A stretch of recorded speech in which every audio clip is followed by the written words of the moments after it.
Here's the thing about me. I am genuinely, passionately interested in death.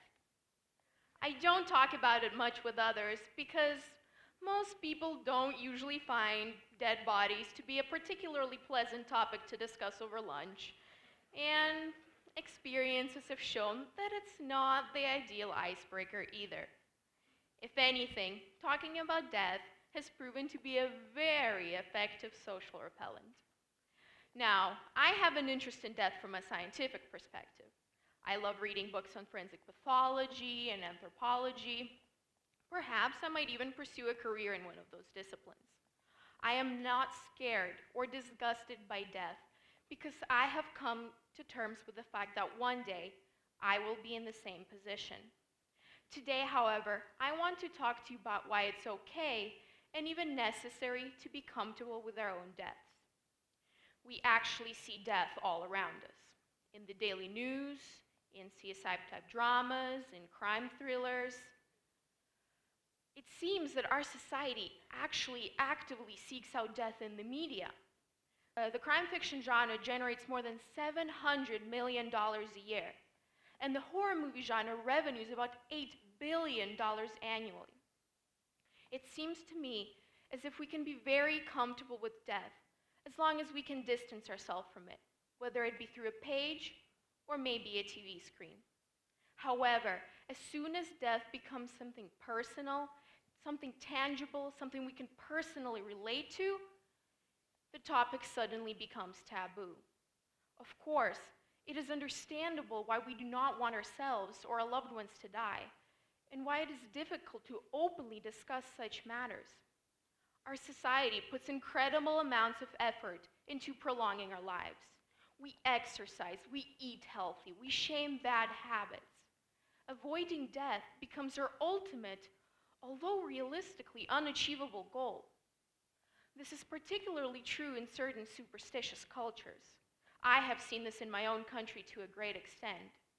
In Ukraine, talking about your own death, unless you're on the immediate brink of it, is regarded with incredulity at best and horror at worst. Talking about dying is seen as bad luck, and if you try this in Ukraine, you would most certainly be forced to knock on wood due to common superstition. But here's the harsh reality we all need to come to terms with. We are all going to die. Talking about it isn't going to cause it to happen sooner, so why does our society insist that the topic remain taboo? Let me tell you about one person who disagrees. My great-grandmother is 92 years old, and she has been talking about dying for as long as I can remember. It amazes me how unapologetically comfortable she is with discussing such matters, especially considering the amount of disapproval she receives from the rest of my family. She has clearly voiced her thoughts and feelings when it comes to how she wants to die and what she wants us to do with her body afterwards. I want to take a moment to emphasize that this is exactly how we need to be treating our death, no matter how close or far away we are from it. Removing the taboo from death has significant practical advantages. More openness would mean that people would be much more comfortable with organ donations. Most people are not comfortable with discussing what will happen to their bodies after they pass away, because this conversation is difficult to have for sentimental reasons. Personally, I plan on donating my organs when my time comes, but when I brought this up to my mother, who will most likely be taking care of these things for me, I was surprised to see how upset she was with me for even entertaining the possibility that I might one day die. I want to highlight how crucial it is to have this conversation before it's too late. Think about it. A single post-mortem organ donation could save as many as 8 lives. And yet, so many people who are willing to donate their organs did not get the chance to do so because they did not have this conversation in time. I also think it's important for me to tell you why we need more openness for less practical but just as significant reasons. More openness could help us lead much more meaningful lives. Knowing that one day we will be gone and our loved ones will be gone will help us cherish what we have in life in this moment right now. If anything, accepting death will help us cope with it once it eventually comes.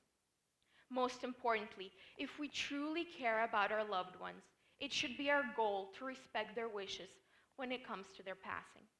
But how could we possibly do that if we cannot bring ourselves to have this conversation in time? Death does not have to be dark or depressing. Here's why.